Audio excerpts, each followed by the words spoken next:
बचपन में जब हम डोरेमोन कार्टून देखते थे तो सोचते थे कि क्या टाइम ट्रैवलिंग हकीकत में मुमकिन है। ये सवाल कभी न कभी तो आपके जहन में भी आया होगा। साइंस के मुताबिक टाइम ट्रैवलिंग मुमकिन नहीं, लेकिन तारीख में कई ऐसे हादसात हैं जो इंसान को ये सोचने पर मजबूर करते हैं कि क्या टाइम ट्रैवलिंग मुमकिन है, क्या इंसान माजी या मुस्तकबिल को देख सकता है। इन्हीं में से एक वाकया इटली की ट्रेन का वाकया है। दरअसल ये बात है 1911 की, जब इटली की एक रेलवे कंपनी ज़ेनेटी ने अपनी एक नई लग्जरी ट्रेन के इश्तहार और फ्री ट्रेल का एहतमाम किया। ये ट्रेन दरअसल रोम से रवाना हुई और इसकी मंजिल शुमाली इटली यानी मिलान थी। इसमें 100 मुसाफिर और 6 अमले के अफराद सवार थे, यानी टोटल 106 मुसाफिर थे। इसका सफर एक खूबसूरत पहाड़ी इलाके से गुजरना था। ये एक तफरीही सफर था और सब बहुत खुश थे। ट्रेन अपने मुकर्रर वक्त पर रोम से रवाना हुई। सब कुछ ठीक चल रहा था जब एक लंबी पहाड़ी सुरंग में दाखिल हुई, लेकिन जैसे ही ट्रेन सुरंग के अंदर गई, वहाँ एक अजीबोगरीब वाकया पेश आया जिसे सुनकर आपके रोंगटे खड़े हो जाएंगे। बाहर देखने वालों के मुताबिक सुरंग के दिहाने पर अचानक एक सफेद धुंध ने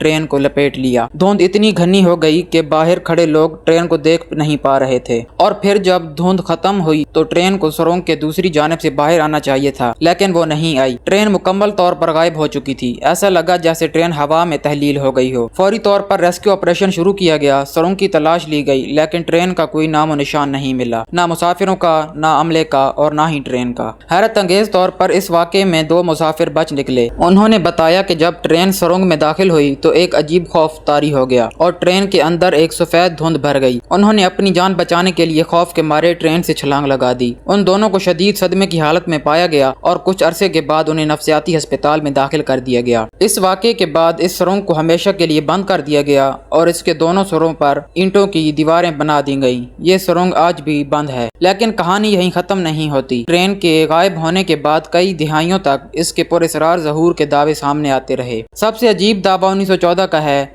जब मैक्सिको में यही ट्रेन नमूदार हुई। मकामी लोगों ने एक पुरानी तर्ज की ट्रेन को देखा जिसमें लोग पुराने फैशन के लिबास में मलबूस थे और अजीबोगरीब हरकतें कर रहे थे। जब कुछ लोग ट्रेन के करीब गए तो ट्रेन दोबारा गायब हो गई। ये भी कहा जाता है कि कुछ मुसाफिर ट्रेन से उतर कर लोगों से कुछ पूछने लगे, लेकिन कोई उनकी जुबान समझ नहीं पाया। लेकिन इस सबसे पुरअसरार दावा ये है कि ये हादसा 1911 में हुआ, जबकि इससे पहले 1840 में ऐसा हो चुका था कि 104 मुसाफिर अचानक से मैक्सिको के एक साइकेट्रिक हॉस्पिटल में आए और कहने लगे कि हम ट्रेन से आए हैं, लेकिन डिटेल से कुछ नहीं बता रहे थे। वो सब चोटों की हालत में थे और सबकी दिमागी हालत भी ठीक नहीं थी। उन्हें कुछ याद ना था। डॉक्टर्स ने कहा कि सब इंसान सदमे में हैं। उनमें से एक मुसाफिर के पास सिगरेट बॉक्स भी था जिस पर 1907 लिखा हुआ था। अब ये भी हादसे से 4 साल पहले का सिगरेट बॉक्स था। ये कुछ ऐसे दावे हैं जिनसे मालूम होता है कि इस ट्रेन ने वाकई टाइम ट्रेवल किया, लेकिन कौन जाने कि इन दावों में कहां तक सच्चाई है। साइंसदान भी यही कहते हैं कि इस ट्रेन ने टाइम ट्रेवल किया, पर इस मिस्ट्री को आज तक कोई सॉल्व नहीं कर पाया। आपका इस पुरअसरार कहानी के बारे में क्या ख्याल है? क्या ट्रेन वाकई वक्त में सफर कर रही है या ये महज एक धोखा है? हमें कमेंट्स में जरूर बताइएगा। अगली वीडियो तक के लिए खुदा हाफिज।